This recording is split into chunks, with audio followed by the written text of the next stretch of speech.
Welcome to the Under the Weather broadcast, everybody. Today is a beautiful day. It's going to be clear skies, mid-20s. I think it's actually the high today. Got my pallet coffee. So things are starting out good, other than having a pretty bad cold. But you know what? My wife's expecting a new youngin', and that's not going to be cheap. So what I'm going to do is suck it up, and we're going to go to work. And we're going to have a good time doing it. Because why? I'm going to tell you why. Because I can be sitting in that excavator by myself, not spreading this to nobody, making $1 or $2, as opposed to sitting at the house and not making nothing. I can feel like poo-poo in the machine just like I can feel like poo-poo at home. Just more beneficial. So let's go get in the cat excavator. We're going to do a little bit of mulching and bush hogging with it today. It's going to be a good time. Let's get to it. Step to this project is he's got these limbs that's hanging over and slapping him in the face when he moves, so we're going to knock them back real quick.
That's how we shave some limbs back. I may come back through here with my mulching head. We'll see what my customer wants me to do.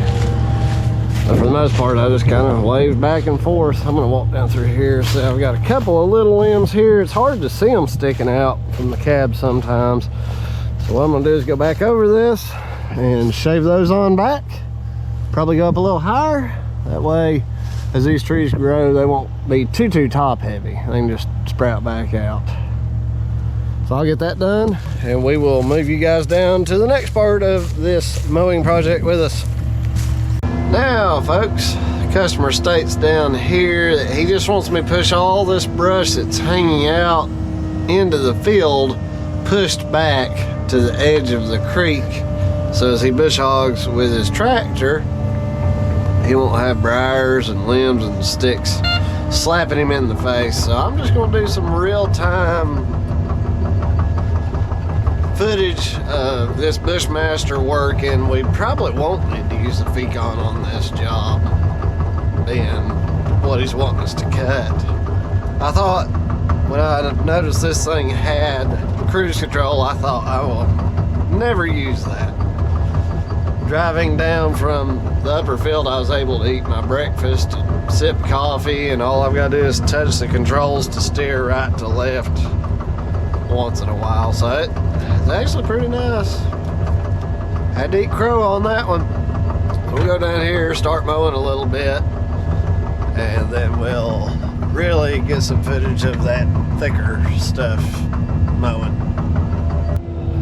One of the things I like the most about using an excavator for this is you can reach straight out in front of you and flip that thing up, swing, cut limbs back just like it's a saw or a hatchet.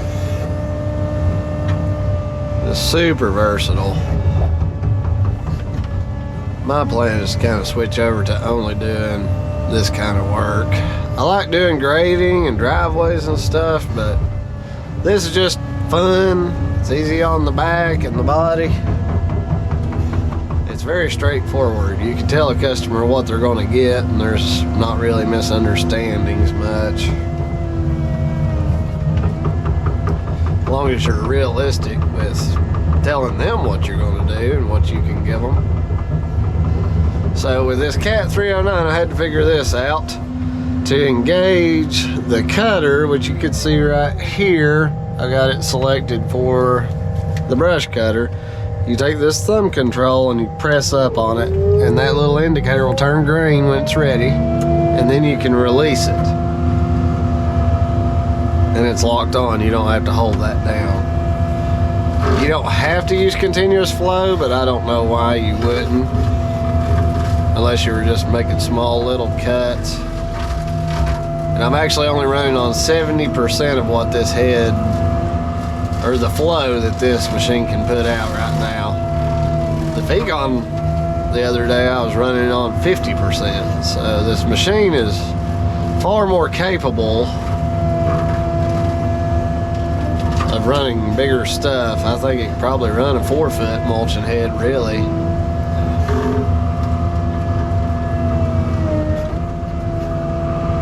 And see, it doesn't, I can leave the head running and it doesn't rob power from the rest of the machine, which the Yanmar is not like that. Another thing I like about a brush cutter is you can mow grass with it, whereas the Fecon head, unless the teeth or the knives are extremely sharp, they don't like to cut grass very good. So this Cat's got a long reach. It's a 309 for those who are just joining the channel. It's got 2 hydraulic pumps on it. One is dedicated to that mowing head. See, what I'll do is I'll just cut this stuff loose and get it laying down on the ground.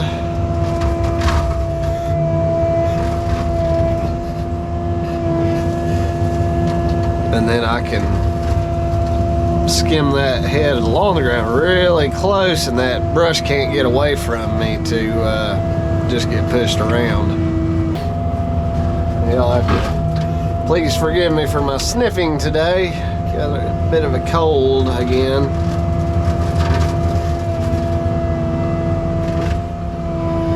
Now there's no reason that you can't just go ahead at the ground level when you're cutting this stuff, but just the way that I like to operate. So you can raise this head 20-something feet up in the air, cut vines loose, limbs, what have you. This is a much better machine than Yanmar, but for starting out, you can get by with a Yanmar. If you're going to do this stuff full time, I would definitely recommend just go ahead and getting this machine. I think we paid like $170,000 for it. Of course, this is 2000. We just rolled over into 2022. So if it's 2023 when you're watching this video, that price probably won't be accurate. But I will say our experience with Cat has been amazing. Actually, Carolina Cat is the dealer we use. So yeah, I can turn this up, get right close to that tree, and just chop those right off. It does leave a little bit of a tattered look.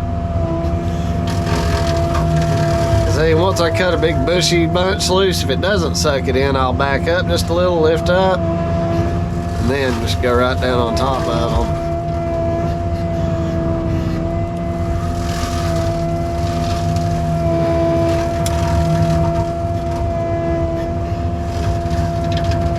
Now, if you had a really, like a larger head on these, this would probably work better, but with the cruise control, you could set this head, you have to go into stick steer mode, then you can start tracking along, and your finger, the trigger under here is what runs the cruise, so you can just barely start creeping along, hit the button, and let go, and you're just going to track along. Then you can use this to go up or down. And you can also tilt. And if it's, you see I'm missing some, what I can do is use this thumb control to swing and adjust where the head's at as far as that goes. And you can also go faster.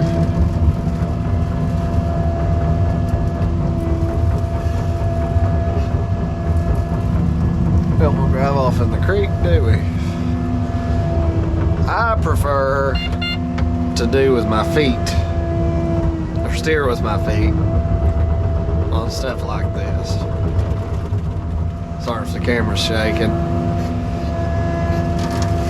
And so stuff doesn't go down in the creek. I won't start way back here, because when you cut and the creek bank drops off, that brush that's piled up and cut loose will fall into the creek. So I always start at least with that head parallel, and then that way as you cut stuff loose, it'll drop it off here to the side,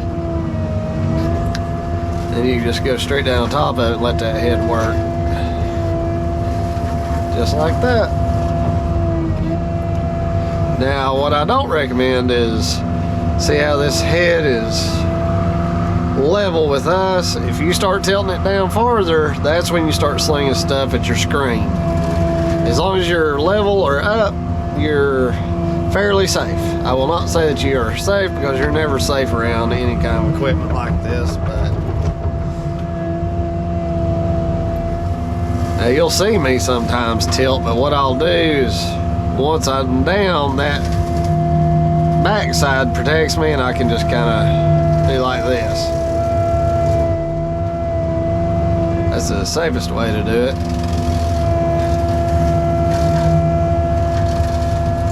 Safest, not safe. Sorry if I talk too much. I've been told I talk too much, but I wish I had had some videos and somebody to tell me all these little details when I was first learning this stuff.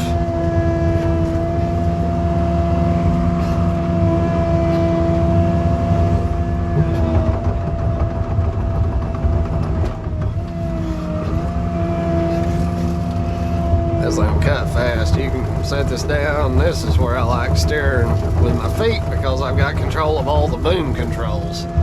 Stick this thing out here and cut the other way.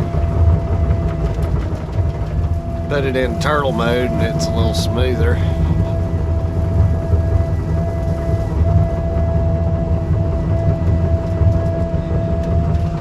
And even though I've got a screen here, I still wear safety glasses all the time. Now another way of, when you got a big old bushy thing like this, there's nothing wrong with just going right over top of it. But it does increase the chance of stuff getting deflected and slung at the screen. But if you got your flow adjusted correctly, it'll chop all that stuff up into such small bits that you're not going to have a whole lot coming at you.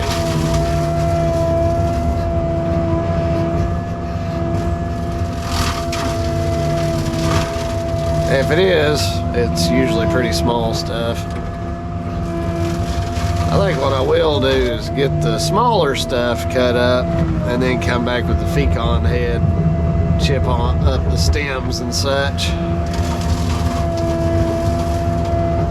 If you live in the low country and most of what you got is like white pine and poplar, small stuff, a brush cutter's the way to go. I wouldn't recommend fecons. For one thing, the head I have costs, let's see, $22,000. This one was like $7,500, I believe.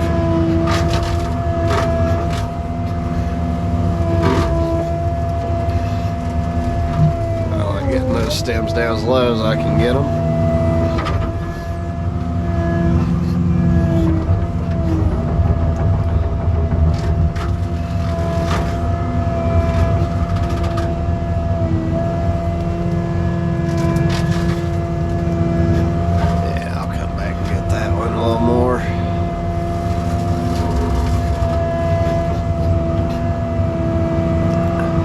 Video helps some of you decide whether this is the type of attachment you want.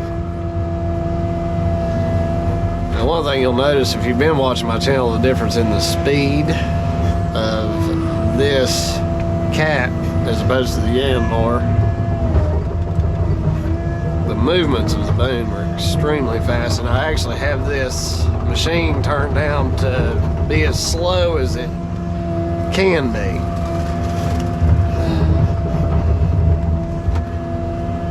With it turned up really high and responsive, I'm not a very, very smooth operator, and I'm certainly not used to a machine like this that's reactive.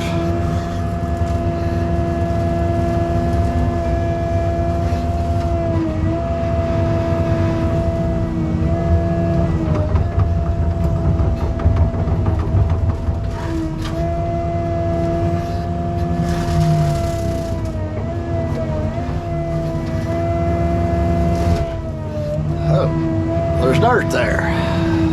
Did not expect that.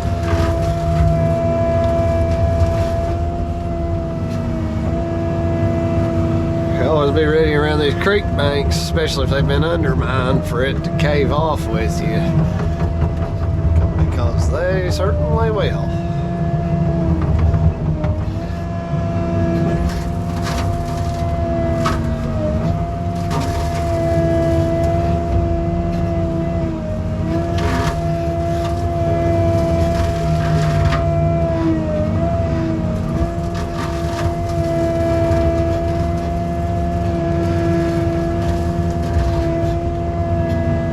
Into the thicker stuff now, which is a lot more fun to watch. I will say that.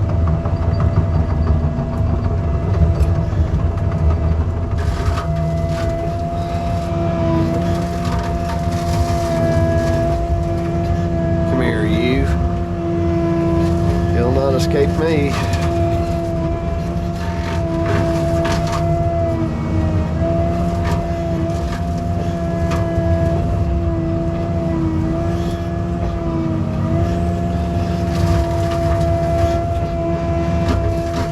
Sometimes you'll see me pause, and what I'm doing is kind of trying to plan out how I'm going to cut the stuff loose to where it will fall on the ground in the best spot possible for me to chop it on up. I say, like, I can use this. Once it cuts loose, it'll fall on top of my mower and then kind of pull it toward me.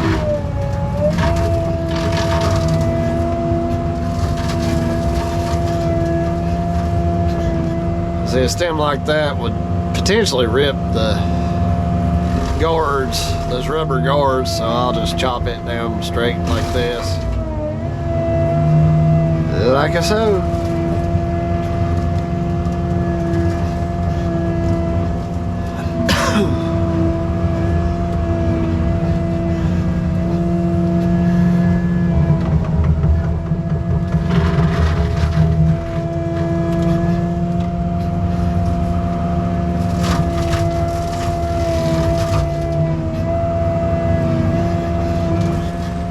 See, I'm not turning my head because I don't want to make you guys any more dizzy than I have to.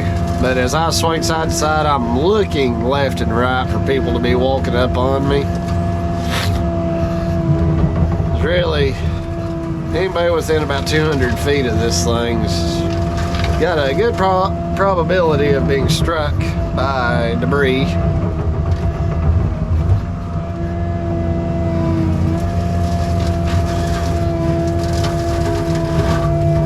See, if I had Adam here with the tractor and bush hog, I would just cut this stuff loose, and then he could just drive over it and cut it up really fast. See,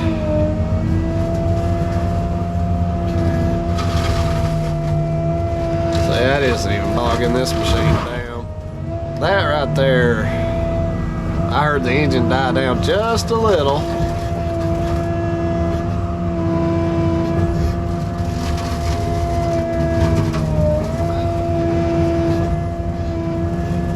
Every machine has its strong suits. See, this really isn't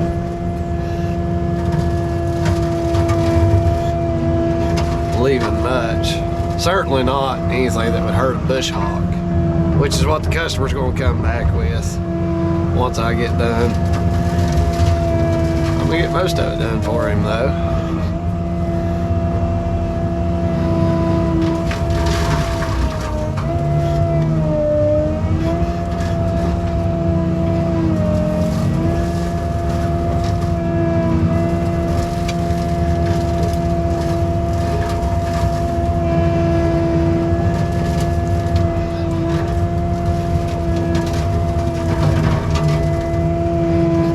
stick like that, it's harder for this machine to pick up, but I can get down close to the ground and the dirt doesn't really hurt the blades on this head as much as the Fecon. You put the Fecon head in the dirt, it's just like getting a chainsaw in the dirt. It is pretty well game over.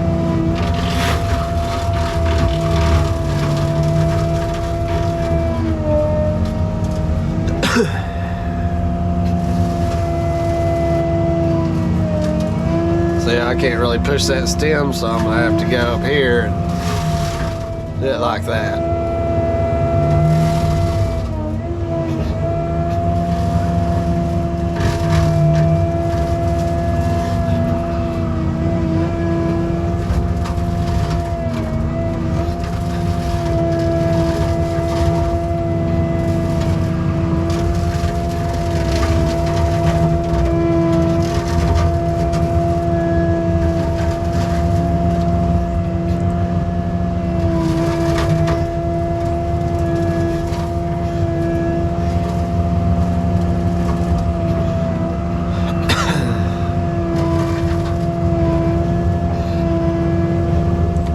Once I get done with this first pass, I will probably go back over it. It's just I know that once you get down to that point, like you guys can't see it on TV, what it's doing really. I just want y'all to get a good feel for how quickly this machine works.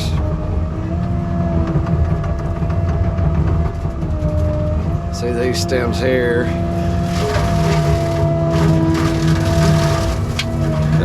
Stuff loose.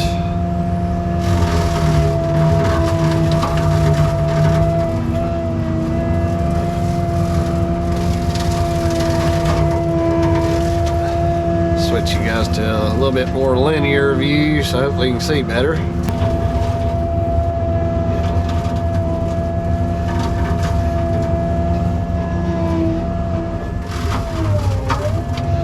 Hear the engine die down just a little bit there.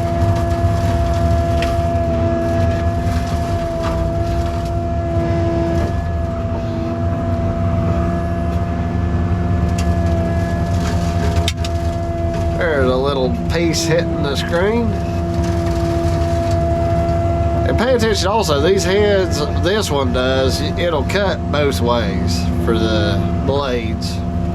But for the way it's spinning right now, which is this way, clockwise, if I cut from right to left, it will very rarely sling stuff toward the screen. But if you cut from left to right, then it tends to pick up more and sling it this way. So you'll learn that stuff as you guys work along on this business. I'm gonna make it where he can really see his bigger stops. It's almost like that rubber gasket. If you can hover it right over top of the stems and not push the stems with it, it's almost like it's a gauge to cut about 1 inch of material off at a time. And like I say, when I swing from right to left, I don't go down after I make the pass. I go straight back, drop it down a little bit, then make a cut. And that also gives the blades time to spool back up. You see, I'm just working those stops down. This won't dull those blades at all.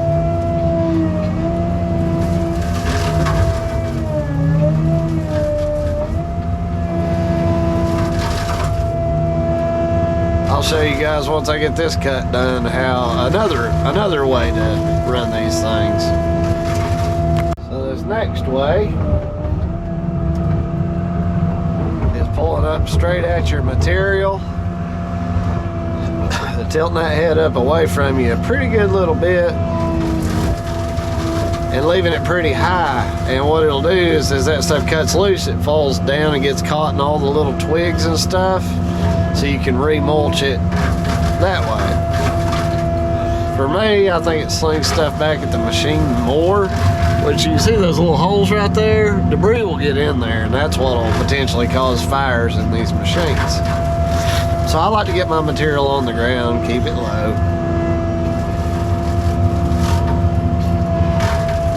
as I get down toward where the stems are bigger, I'll start cutting less and less at a time.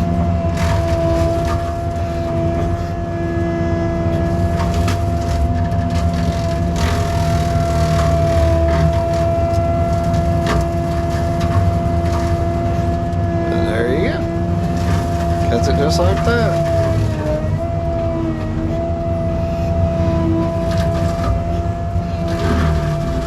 The only time I'll do that, well, I shouldn't say the only time, but a lot of the time when I cut like this, it's just because I got bored doing it the other way. I just want to do something different.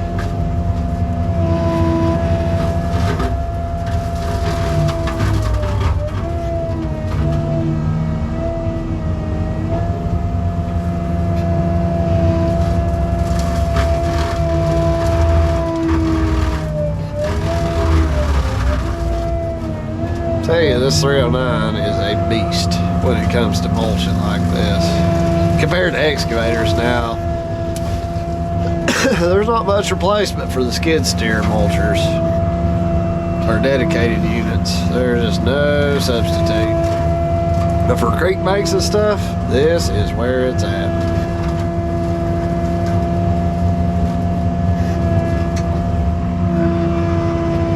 I'm gonna set you guys up on a tripod, do a little time-lapse fun, and we'll chat back in.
folks. This thing slings, and you can see those blades. You don't have to keep these sharp either. They're just such a high velocity that you can see this side hasn't been used as much. Right now it's spinning that way. You can see it leaves little bitty chips. If you go into chunks too fast, see, that's poplar, that just flies apart. But what he's gonna do, he just needed me to get it down and chopped up pretty good. He's gonna come back through here with a tractor and bush hog real low and chop it up. Now he'll be able to mow his fields and keep them pushed back without stuff hanging in, smacking him in the face. This creek's cleaning up pretty good. I could go way down in there and clean it up, but that's just not what this customer's wanting. So we're just gonna keep pressing on. I guess I'll just keep rolling film for those of you who want to watch. And for those who have had enough, thanks for watching. Be sure to drop this hillbilly a like, a comment, and consider subscribing if you're not a subscriber already. We love you. Y'all enjoy the rest of the video.